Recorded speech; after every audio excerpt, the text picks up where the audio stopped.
5년 전 제 처조카에게서 급한 연락이 왔습니다. 처조카의 70대 작은아버지께서 어느 건강 세미나에서 구운 소금이 좋다는 이야기를 듣고 1년 넘게 매일 섭취하고 계신다는 것이었습니다. 처조카가 고염 섭취의 위험성을 알리는 자료들을 보여드리며 중단하시길 여러 번 권했지만 작은아버지께서는 구운 소금의 효능에 대한 강한 믿음으로 전혀 들으려 하지 않으셨다고 합니다. 저는 30년간 혈압과 식습관의 관계를 연구해온 박사 김민규입니다. 처조카는 그래서 제게 전문가 입장에서 한번 설득해달라고 간곡히 부탁했습니다. 저는 국제학술지에 발표된 여러 연구 자료들을 준비해서 작은아버지를 찾아뵙고 정성껏 설명드렸습니다. 특히 2019년 영국의학저널에 발표된 대규모 연구를 보여드렸습니다. 이 연구에서는 나트륨, 즉 소금의 주성분을 과도하게 섭취하면 심장과 혈관 질환 위험이 17%나 증가한다는 명확한 증거가 제시되어 있었습니다. 하지만 워낙 구운 소금에 대한 믿음이 확고하셔서 제 설명을 받아들이려 하지 않으셨습니다. 그래서 저는 최소한이라도 과다하게 섭취하지는 마시고 되도록 일반 음식의 염분이라도 줄여달라고 간곡히 부탁드렸습니다. 그런데 여러분, 몇 달 후 일어난 일은 제가 가장 두려워했던 상황이었습니다. 작은아버지께서 건강이 급격히 악화되어 신장투석을 시작하셨다고 합니다. 원래 과체중에 혈압도 높으셨던 분이었기에 상황이 더욱 심각했습니다. 신장투석을 시작하신 지 5개월 만에 건강이 급격히 악화되어 결국 돌아가셨습니다. 물론 구운 소금만이 직접적인 원인이라고 단정할 수는 없습니다. 하지만 이미 과체중과 고혈압이라는 위험 요인이 있으셨던 상태에서 지속적인 고염 섭취가 주요 악화 요인 중 하나였을 것으로 추정됩니다. 이 일이 있고 나서 저는 깊이 생각하게 되었습니다.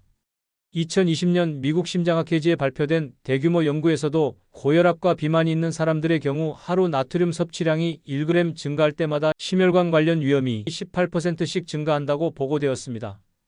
만약 이런 과학적 근거들을 더 설득력 있고 강하게 전달했다면 어땠을까 하는 후회가 컸습니다. 그런데 여러분께 꼭 말씀드려야 할 중요한 사실이 있습니다. 최근에는 소금물 섭취의 긍정적인 측면을 보여주는 연구들도 발표되고 있습니다.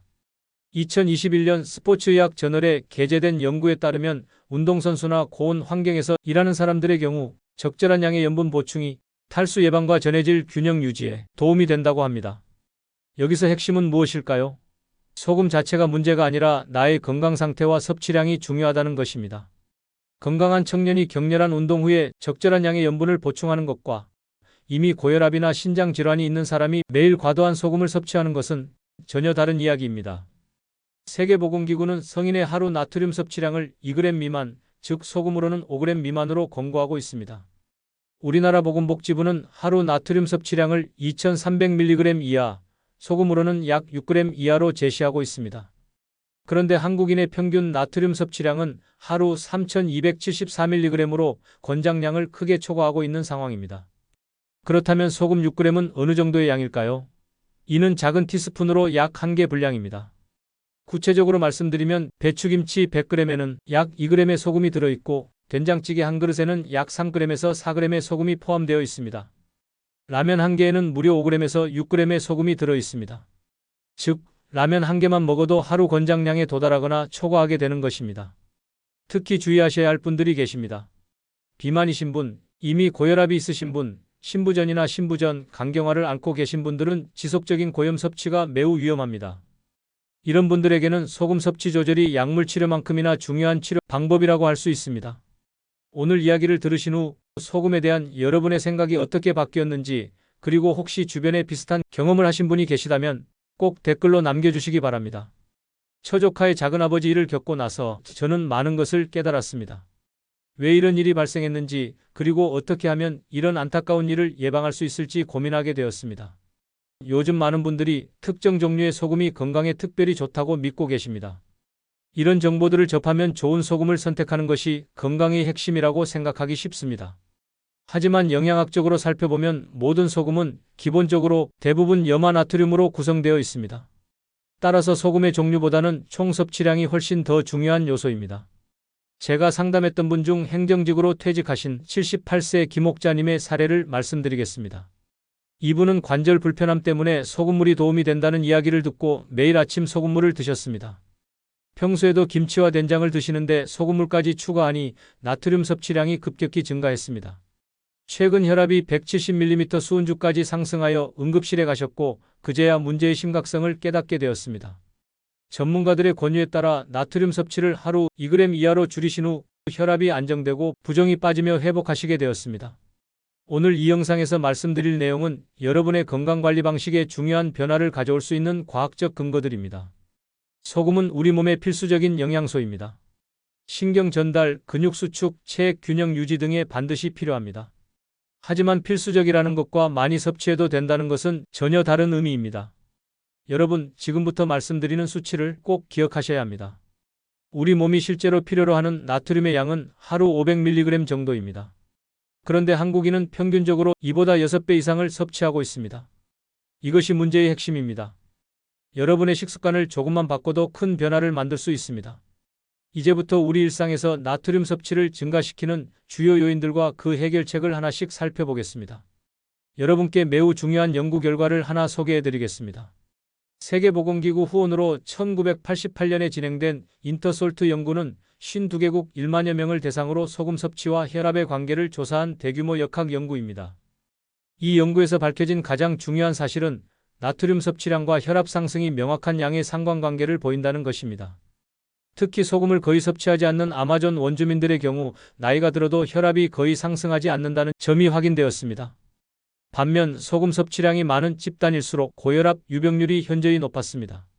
이 연구는 고혈압이 단순히 노화의 결과가 아니라 과도한 나트륨 섭취와 직접적인 연관이 있다는 것을 과학적으로 입증했습니다. 2021년 뉴잉글랜드 의학저널에 발표된 후속 연구에서도 하루 나트륨 섭취량을 1g 줄일 때마다 수축기 혈압이 평균 2.3mm 수은주 감소한다는 결과가 나왔습니다. 그런데 여러분, 우리나라 사람들에게는 특별히 주의해야 할 이유가 있습니다. 우리나라 식문화는 발효 음식과 국물 문화가 중심입니다. 된장, 고추장, 간장, 김치, 젓갈 등은 모두 나트륨 함량이 높습니다. 여기에 국물 요리를 선호하는 식습관까지 더해지면 하루 권장량을 쉽게 초과하게 됩니다. 제가 상담했던 분 중 교육직에 계셨던 68세 박영수님의 사례를 말씀드리겠습니다. 이분은 매일 아침 직접 담근 된장찌개를 드셨습니다. 된장을 건강식으로 여기셔서 넉넉히 넣으셨고 국물을 남기지 않고 드셨습니다. 매년 혈압이 조금씩 상승하더니 결국 고혈압 진단을 받으셨습니다. 가족들이 된장찌개의 나트륨 함량을 측정해보니 한 그릇에 약 2800mg이 들어있었습니다. 하루 권장량을 한 끼에 초과하는 양이었습니다. 박영수님은 이후 된장 사용량을 절반으로 줄이고 두부와 채소를 늘리는 방식으로 바꾸셨습니다. 3개월 후 혈압이 안정되었고 혈압약 용량을 줄일 수 있었습니다. 지금부터 말씀드리는 방법들은 오늘 당장 실천할 수 있는 것들입니다. 구체적으로 실천 가능한 방법을 말씀드리겠습니다. 첫째, 국물 요리를 드실 때는 건더기 위주로 드시고 국물은 3분의 1만 드시는 것을 목표로 해보세요. 국물 한 국자에는 약 400mg에서 600mg의 나트륨이 들어있습니다. 김치는 하루 40g 이내로 제한하는 것이 좋습니다. 김치 40g은 대략 작은 접시로 한 접시 정도의 양입니다. 김치 40g에는 약 800mg의 나트륨이 포함되어 있습니다. 셋째, 젓갈이나 장아찌는 주 반찬이 아닌 소량의 양념으로만 사용하십시오. 젓갈 한 숟가락에는 약 1000mg 이상의 나트륨이 들어있어 하루 권장량의 거의 절반에 해당합니다. 2019년 랜싯 저널에 발표된 대규모 연구에 따르면 저염식이 고혈압 환자의 혈압을 약물 치료와 유사한 수준으로 낮춘다는 결과가 나왔습니다. 특히 이미 고혈압이 있는 분들의 경우 하루 나트륨 섭취량을 1500mg 이하로 제한하면 수축기 혈압이 평균 8mm 수은주 감소한다고 합니다. 그렇다면 실제로 이 방법을 실천한 분들의 결과는 어땠을까요? 제조업에 종사하셨던 75세 최순애님은 10년간 고혈압약을 복용했지만 혈압 조절이 잘 되지 않았습니다. 저염식을 시작하신 후 6개월 만에 수축기 혈압이 15mm 수은주 감소하는 결과를 얻으셨습니다. 이분은 나트륨 섭취량을 하루 1800mg 수준으로 관리하셨습니다. 구체적인 저염식단 구성 방법을 제안해 드려 보겠습니다. 아침에는 흰 쌀밥 대신 잡곡밥에 구운 생선 한 토막, 나물 무침, 과일을 드시고 김치는 한 조각만 곁들여 보세요. 점심에는 비빔밥이나 샐러드 위주로 드시되 양념장은 별도로 받아 절반만 넣어보세요. 저녁에는 된장찌개 대신 맑은 국이나 나물 위주의 반찬으로 구성하시고 가능하면 집에서 직접 조리하여 나트륨 양을 조절해 보세요. 외식 시에는 국물 요리보다 구이나 찜 요리를 선택하시고 소스는 따로 요청하여 찍어 드시면 나트륨 섭취를 30% 이상 줄일 수 있습니다. 이제 여러분이 현재 섭취하고 계신 나트륨의 양이 얼마나 되는지 점검해 보실 차례입니다. 하루 동안 드신 모든 음식을 적어 보시고 각 음식의 나트륨 함량을 확인해 보세요. 식품의약품안전처 홈페이지나 영양성분 데이터베이스를 활용하시면 정확한 정보를 얻으실 수 있습니다. 해당 사이트는 영상 밑에 더보기 버튼을 누르시면 사이트를 보실 수 있습니다. 만약 현재 하루 나트륨 섭취량이 3000mg 이상이라면 일주일에 200mg씩 단계적으로 줄여나가는 것을 추천합니다. 급격한 변화보다는 점진적인 감소가 실천 가능성이 높고 미각 적응에도 도움이 됩니다. 이제 더 구체적인 실천 방법들을 살펴보겠습니다. 많은 분들이 저염식을 하면 기력이 떨어지거나 건강에 문제가 생기지 않을까 우려하십니다. 그런데 여러분, 과학적 연구 결과는 이런 우려와 전혀 다른 사실을 보여줍니다. 2022년 유럽심장학회지에 발표된 메타 분석 연구를 보면 하루 나트륨 섭취량을 2300mg 이하로 유지하는 것이 심혈관 질환 예방에 가장 효과적이라는 결론이 나왔습니다. 극단적으로 낮은 나트륨 섭취가 아니라 적정 수준의 조절이 중요하다는 의미입니다. 세계보건기구는 성인 기준 하루 나트륨 2g 미만, 소금 5g 미만을 권고합니다.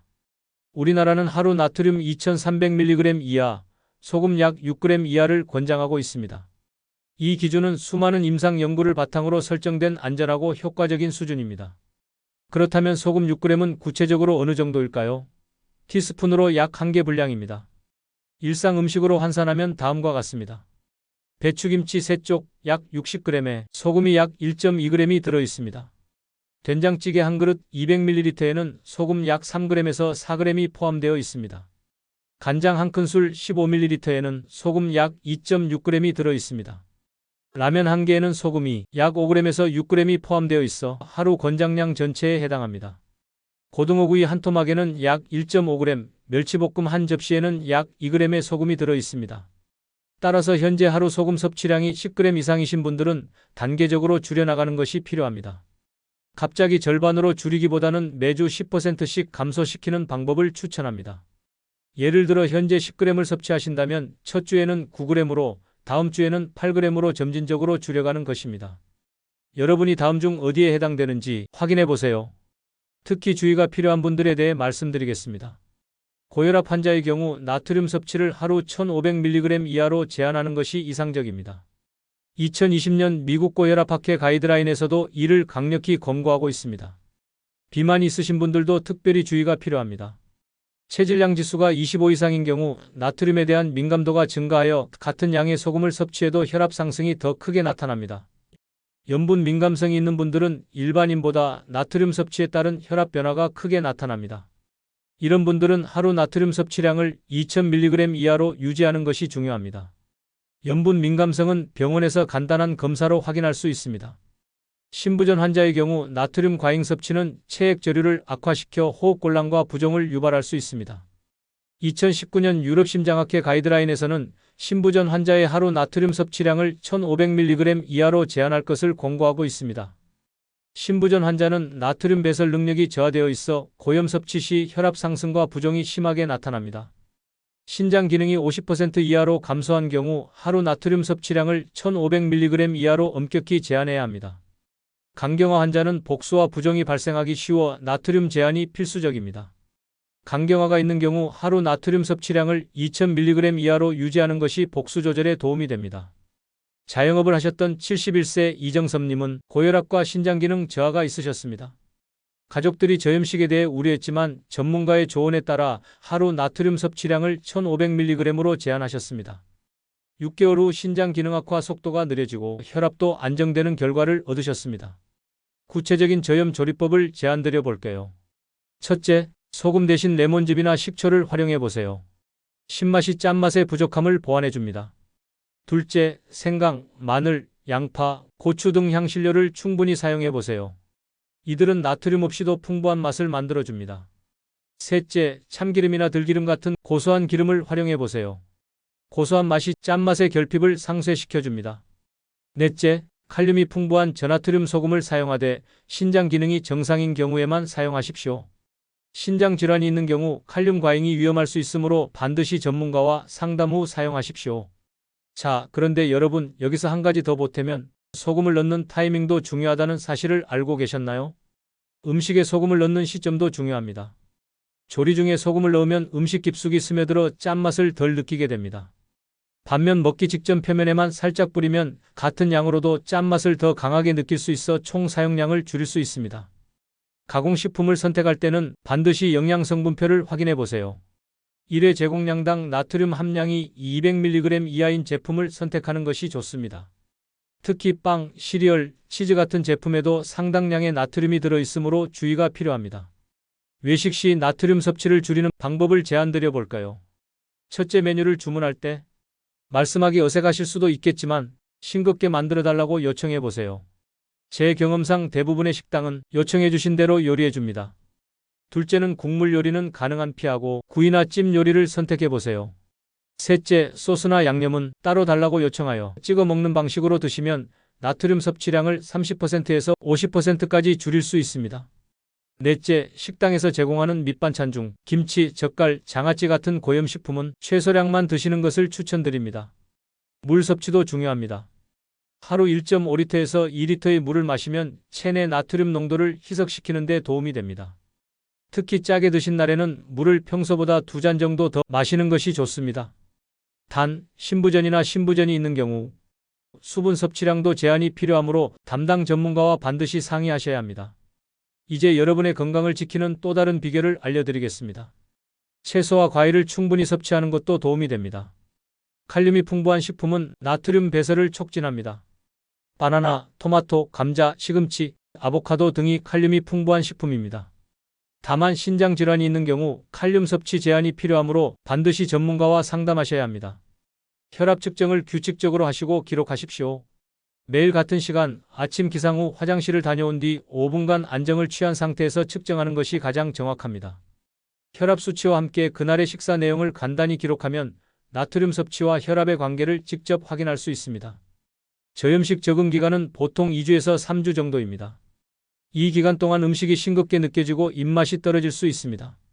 하지만 이 시기를 넘기면 미각이 적응하여 음식 본연의 맛을 더 잘 느낄 수 있게 됩니다. 인내심을 가지고 이 적응 기간을 견디는 것이 중요합니다. 가족들과 함께 저염식을 실천하면 성공률이 훨씬 높아집니다.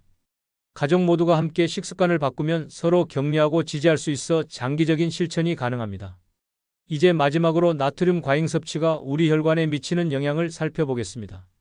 고혈압은 단순히 혈압 수치가 높은 상태만을 의미하지 않습니다. 장기간의 고염 섭취는 우리 몸의 혈관 구조 자체를 변화시킵니다.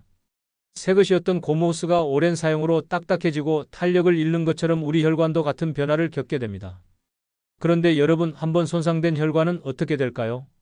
나트륨을 과도하게 섭취하면 우리 몸은 혈압을 조절하는 호르몬인 레닌, 안지오텐신, 알도스테론 시스템을 활성화시킵니다. 이 시스템이 과도하게 작동하면 혈관을 수축시키는 안지오텐신2라는 물질이 증가합니다. 2018년 순환계약 저널에 발표된 연구에 따르면 이 물질은 혈관벽의 콜라겐을 축적시켜 혈관을 딱딱하게 만든다고 합니다. 이를 동맥경직이라고 부르는데 한번 경직된 혈관은 원래 상태로 되돌리기 어렵습니다. 따라서 예방이 가장 중요합니다. 초등학교 교사로 일하신 73세 송경희 할머니는 비교적 이른 나이에 고혈압 진단을 받으셨습니다. 약물 치료를 꾸준히 받았지만 최근 뇌졸중이 발생했습니다. 검사 결과 오랜 고혈압으로 인해 뇌혈관이 탄력을 잃고 약해진 상태였습니다. 전문가들은 이미 손상된 혈관이지만 지금부터라도 엄격한 저염식을 실천하면 추가 손상을 막을 수 있다고 설명했습니다. 그렇다면 이미 혈관이 손상된 경우에는 희망이 없을까요? 절대 그렇지 않습니다. 이미 혈관 손상이 시작되었다 하더라도 포기할 필요는 없습니다. 2021년 고혈압 저널에 발표된 연구에 따르면 저염식을 실천하면 혈관 탄성도가 부분적으로 회복될 수 있다고 합니다. 완전한 회복은 어렵지만 추가 악화를 막고 일부 개선이 가능하다는 의미입니다. 매일 아침 혈압을 측정하실 때 혈관의 중요성을 떠올려 보십시오. 우리 혈관은 쉬지 않고 전신에 혈액을 공급하는 생명선입니다. 오늘 드시는 음식 하나하나가 이 소중한 혈관에 영향을 준다는 사실을 기억하십시오. 오늘 함께 나눈 내용을 정리하겠습니다. 우리를 위협하는 것은 소금 자체가 아니라 자신의 건강 상태를 고려하지 않은 과도한 섭취입니다. 세계보건기구 후원으로 진행된 인터솔트 연구를 비롯한 수많은 과학적 연구들이 나트륨 과잉 섭취와 고혈압의 명확한 관계를 입증했습니다. 건강한 사람의 경우 적절한 나트륨 섭취는 필수적이며 특히 운동이나 고온 환경에서는 전해질 보충이 필요할 수 있습니다. 하지만 이미 고혈압, 비만, 염분 민감성, 신부전, 간경화가 있는 분들은 엄격한 저염식이 필요합니다. 세계보건기구는 하루 나트륨 2g 미만, 소금 5g 미만을 권고하며 우리나라는 나트륨 2300mg 이하, 소금 6g 이하를 권장합니다. 소금 6g은 티스푼 1개 정도의 양이며 라면 1개, 된장찌개 1그릇 반 정도에 해당합니다. 자, 이제 실천 단계입니다. 현재 하루 소금 섭취량이 10g 이상인 분들은 단계적으로 줄여나가는 것이 필요합니다. 매주 10%씩 감소시키는 방법이 실천 가능하고 효과적입니다. 국물은 3분의 1만 드시고 김치는 하루 40g 이내로, 젓갈과 장아찌는 최소량만 드십시오. 잘못 관리했을 때는 신부전, 뇌졸중, 심근경색 같은 심각한 합병증이 발생할 수 있습니다. 하지만 제대로 관리하면 혈압이 안정되고 혈관 건강을 유지할 수 있습니다. 오늘 당장 실천할 수 있는 방법을 하나 말씀드리겠습니다. 오늘 저녁 식사 때 국물 요리를 드신다면 국물은 3분의 1만 드시고 나머지는 남기십시오. 이것만으로도 하루 나트륨 섭취량을 500mg에서 800mg 줄일 수 있습니다. 내일은 김치 섭취량을 평소의 절반으로 줄여보세요. 모레는 간장이나 소금 사용량을 의식적으로 줄여보세요. 이렇게 하루에 하나씩 바꿔나가면 한 달 후에는 완전히 다른 식습관을 갖게 될 것입니다. 그런데 여러분 혼자서 이 모든 것을 판단하고 실천하는 것은 쉽지 않습니다. 특히 고혈압, 당뇨병, 심장질환, 신장질환 등 기저질환이 있으신 분들은 반드시 전문가와 상담하시기 바랍니다. 개인의 건강 상태, 복용 중인 약물, 현재 식습관 등을 종합적으로 고려하여 맞춤형 식이 계획을 수립하는 것이 중요합니다. 저나트륨 소금 사용, 칼륨 보충, 수분 섭취량 조절 등은 특히 신장 기능에 따라 달라져야 하므로 반드시 전문가의 지도 하에 진행해야 합니다. 혼자서 판단하여 극단적으로 염분을 제한하거나 보충제를 복용하는 것은 오히려 위험할 수 있습니다. 가까운 병원이나 보건소의 영양상담실을 방문하시거나 주치의와 상담하여 여러분에게 맞는 안전하고 효과적인 저염 식단을 계획하시기 바랍니다. 평생 이어온 식습관을 바꾸는 것은 쉽지 않은 일입니다. 하지만 여러분의 건강한 미래를 위해 오늘부터 단 하나의 작은 변화부터 시작해보세요. 여러분의 건강한 식탁이 가족 모두의 행복한 내일을 만들 것입니다. 작은 실천들이 모여 혈관을 건강하게 지키고 우리 모두가 활기찬 노년을 누릴 수 있게 될 것입니다. 오늘 영상을 보신 후 여러분 주변의 경험과 가장 먼저 실천하실 방법을 댓글로 남겨주세요. 영상을 끝까지 들어주셔서 감사합니다. 건강한 하루 보내세요.